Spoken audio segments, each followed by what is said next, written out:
Muhammad ini Izzam Salahuddin.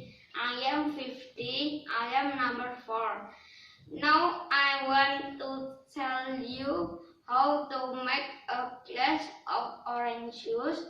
The materials are an orange, a spoonful of sugar, a glass of water, a glass of ice cube.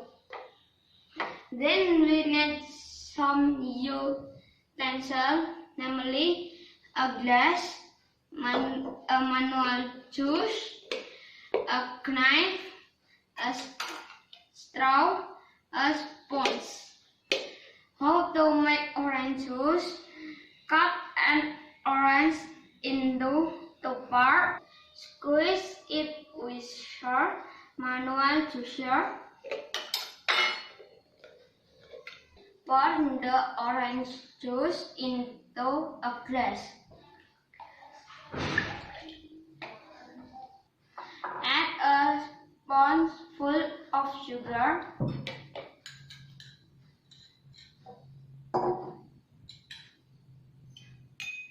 Add a glass of water.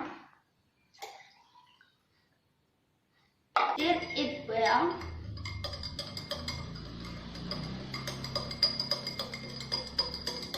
Add some ice cube.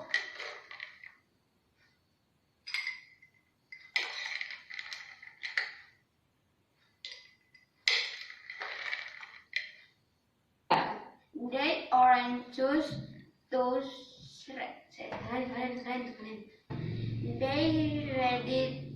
the orange juice ready to serve. Thank you.